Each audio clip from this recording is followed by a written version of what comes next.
This is John Sallay and John Adams interviewing Eric Newman by phone on February 10th, 2009.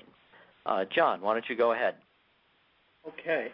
As I say, I stole this question, Eric. I can't claim originality for it, but it's a good one, and I think you'll think it's a good one. And that is, you are in your 97th year, is that correct? 98th year. Oh, my God. I'm 97 already, so that puts me in the 98th. 98 years. And you probably started collecting as a teenager? No, long before that. So you were collecting in the 20s, if not the teens. Well, I was in the teens when my collection began. Wow.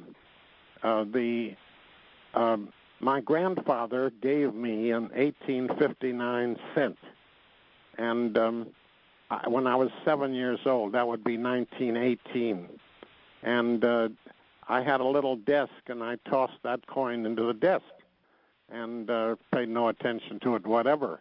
But about a year and two later, I got another Indian head cent, which was, of course, a copper one, and remembered that looked like the one that he had given me. And so I now had 2 cents that both had the Indian head on it. And so that was when I started then looking through change to see if I could improve what I had. But then by the time I was 10, that skips all the way to 1921, I was going downtown from my home in St. Louis and on the streetcar to see Burdette Johnson, who had a coin store in downtown St. Louis, because there I would be able to buy odds and ends in coins. So the cost of going downtown was 3 cents round trip for a student, and so I had to save up a couple of weeks. My my allowance was a nickel a week, I believe. It wasn't. Maybe it got to 10 cents shortly after that, but it started at a nickel a week. So I had to save up a couple of weeks to go downtown and to be able to spend 5 or 10 cents for coins, and I could buy nice pieces. I could buy large cents. I could buy colonial coppers. I mean, Connecticut and New Jersey coppers for a nickel a piece, or maybe if they were, well, I couldn't afford much of a dime a piece, but that was how I began. And then the greatest thing that ever happened to me in my life happened when I asked to buy a coin from Johnson, and Johnson said that he wouldn't sell it to me for a nickel because I didn't know anything about it.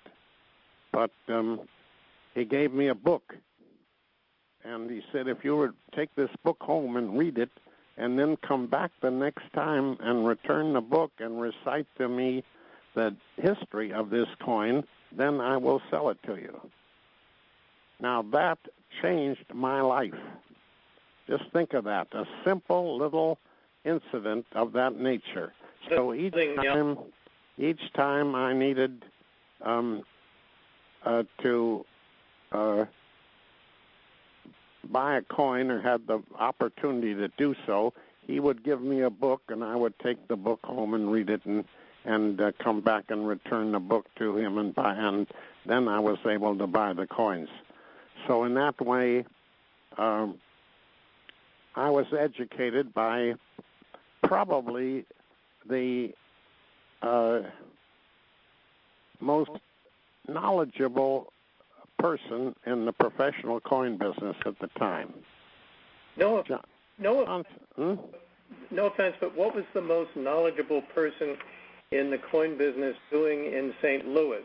One would have thought that person would have been on the eastern seaboard. Well, the answer was that there was nobody like Burdette G. Johnson. Johnson was put into the stamp and coin business by a relative from Indianapolis, and he opened a store in St. Louis, and he was a blotter as far as he read the history of the world, which was published in about 20 volumes, each of which was 3 or 4 inches thick. And he knew all about the history of the world. And then when he began to get into coins, they all start with the stamps are easy to read. But when you get into coins, that helped him a great deal. So he would be able to tell you if the girlfriend of the Duke of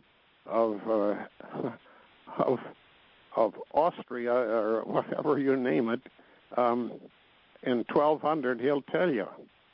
And so he was just completely knowledgeable on all phases of coins and paper money throughout the world. He knew Chinese coins, he knew Greek, Roman, of course, medieval, and of course American, and it just was that kind of a mind. Wow.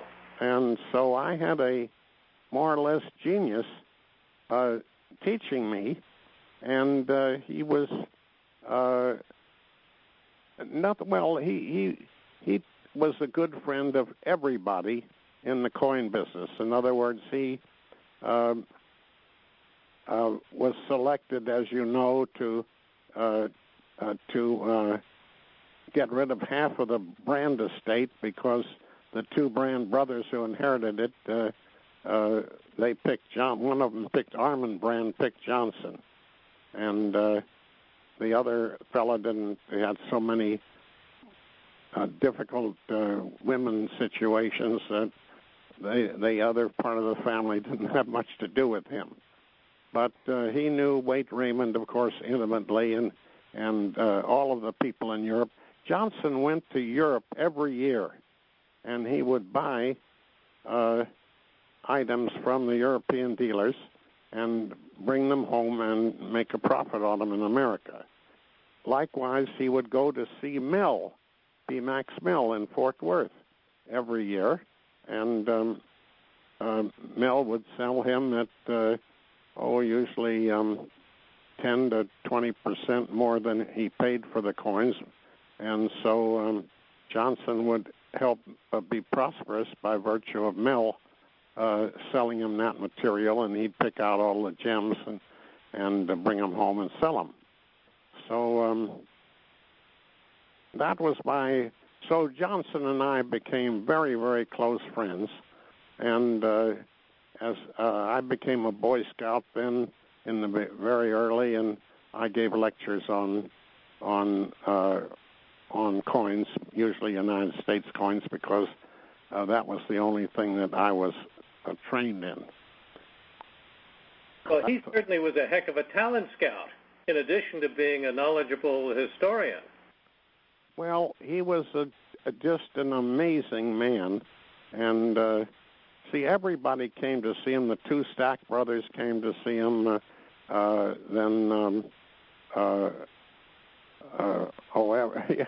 Every dealer came here, and he would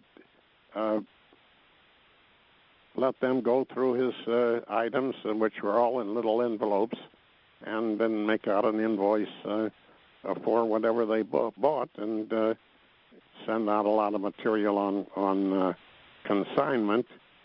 And that was always a problem, because when you sent out, in those days, material on consignment, you sometimes got the same coin variety back, but it was not quite in the condition that the one you sent out. That was always a problem. One of John's original question was the differences between the hobby then and the hobby now.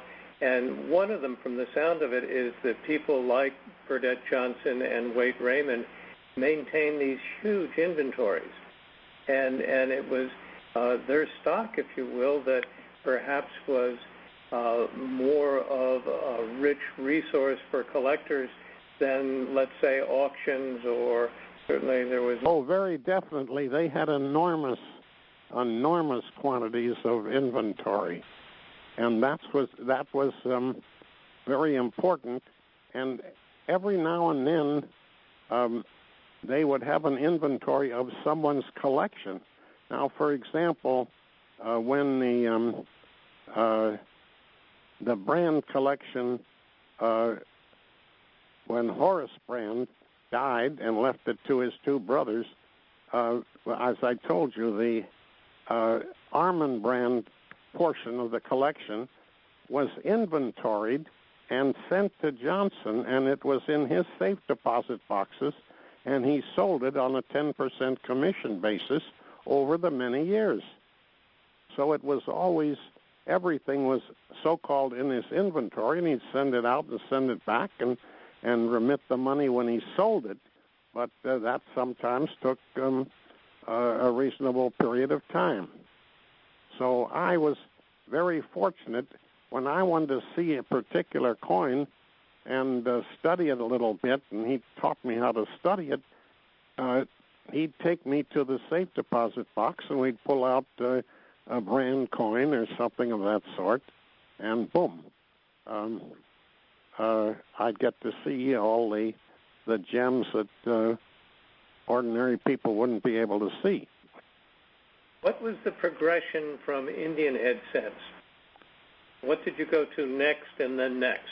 I began to spread out substantially. First, in connection with cents, that was what I began to collect in the beginning, and colonial and coins of the pre-U.S. Mint period. I began to collect those coppers also because they were very, very cheap. When they got up to be as high as 25 cents a piece in due course. But my big start was I was intrigued with paper money because I didn't have any money out to hell of beans, and so I began to buy colonial and continental paper money to begin with, and that was and then banknotes and Civil War material.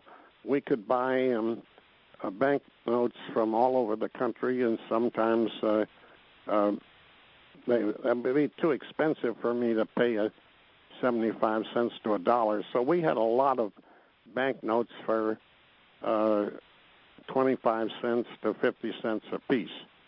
And continental currency, for example, was about $1. And I could get that. And, of course, the Chapman brothers sold me a lot from that point of view. Sometimes they were always overpriced. They would charge me $1.50 for continental currency. Wow. Robber baron. Do you think that the hobby was different in its tone, let's say, in the 20s and 30s? Was it more intellectual, with a higher degree of integrity and trust? No, I think we all had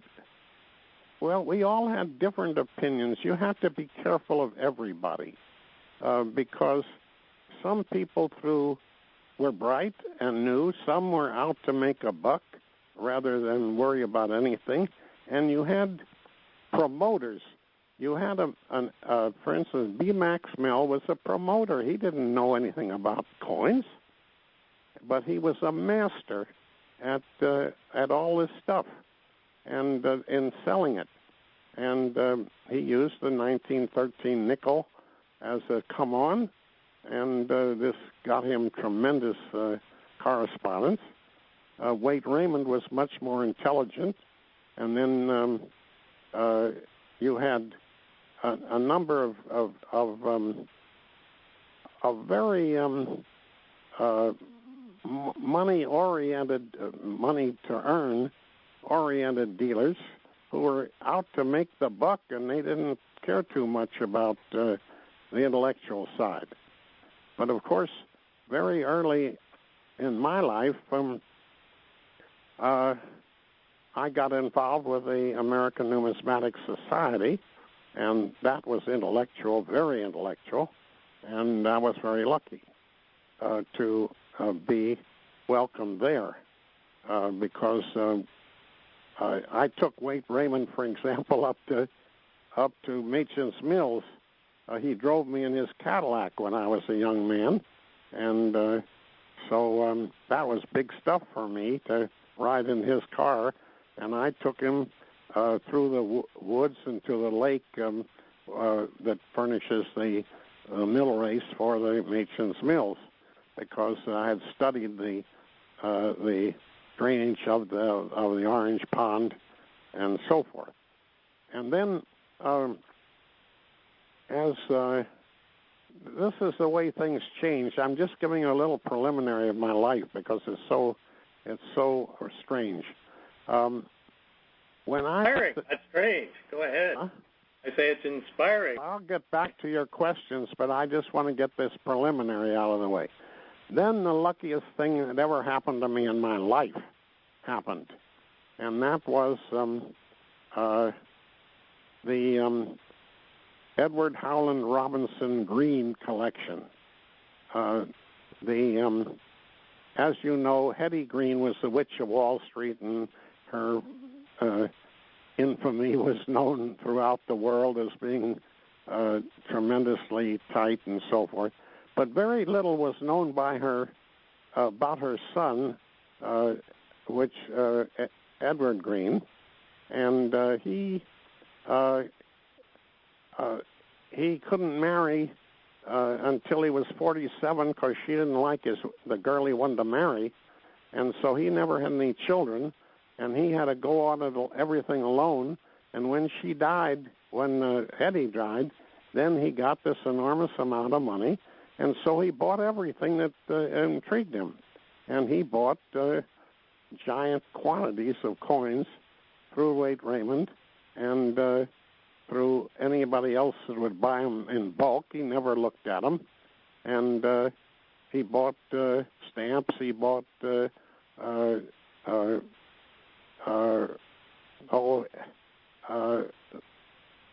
sexual material and all kinds of. He was into porno like King Farouk. He what? He was into pornography like King Farouk? Yes, oh sure.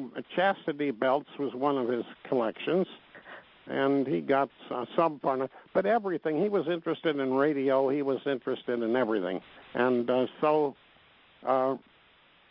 when I was at college, a calamity took place in the Byrd Antarctic expedition.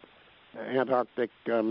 That was in Little America, and one of the men on the expedition got appendicitis, and so Colonel Green had one of the two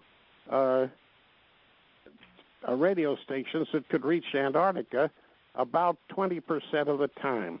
In other words, static interfered with the communication. There was a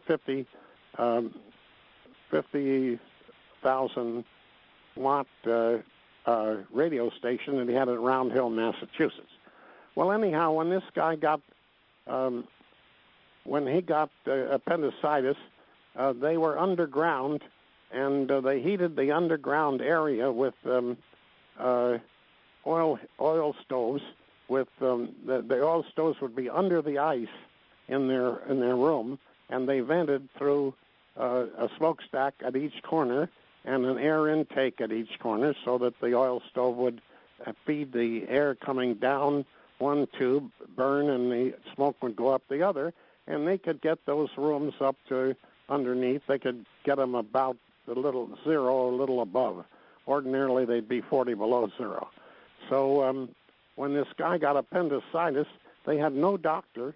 They had a medical corpsman, and the medical corpsman had ether and operating equipment, but that's about it.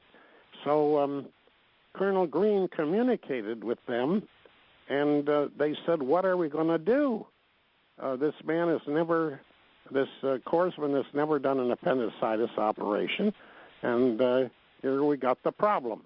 So he, of course, and he was very close to MIT, and so he told the MIT to get as many of the students as they could to cooperate in helping to get the messages to them in the Little America, that if you only got 20%, you just keep sending messages until they responded. We got your number 8 on the and once they responded, then we know the communication. So all our class, some of them went down to Round Hill, Massachusetts, and others talked about it, and then we had the Harvard Medical School guided the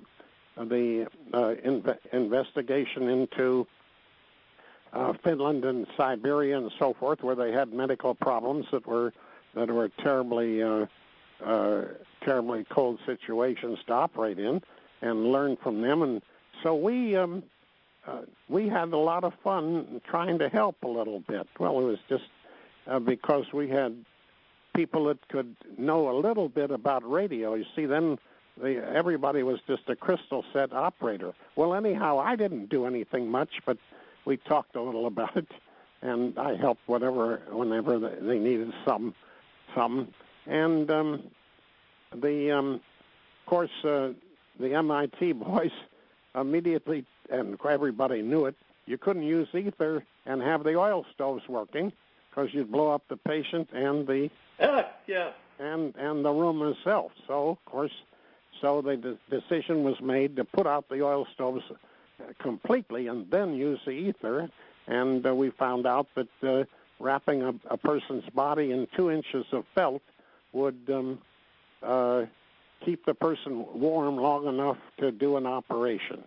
So anyhow, the operation was a success. The guy lived, and Colonel Green thanked the MIT guys by coming to MIT and had a meeting. I don't remember whether I shook hands with him or whether I didn't shake hands, whatever.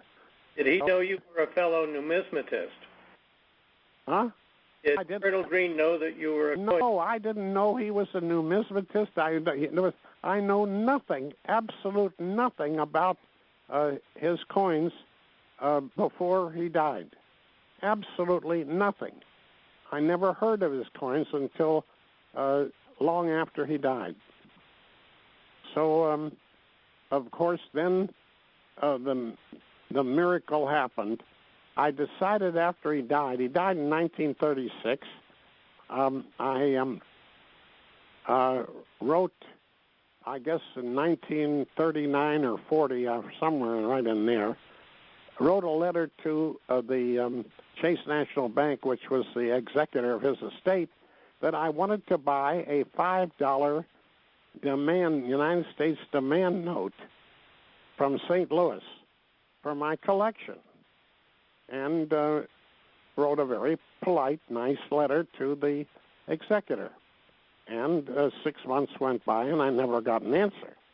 So I decided I'd use a little a more subtle approach, and so I wrote and said that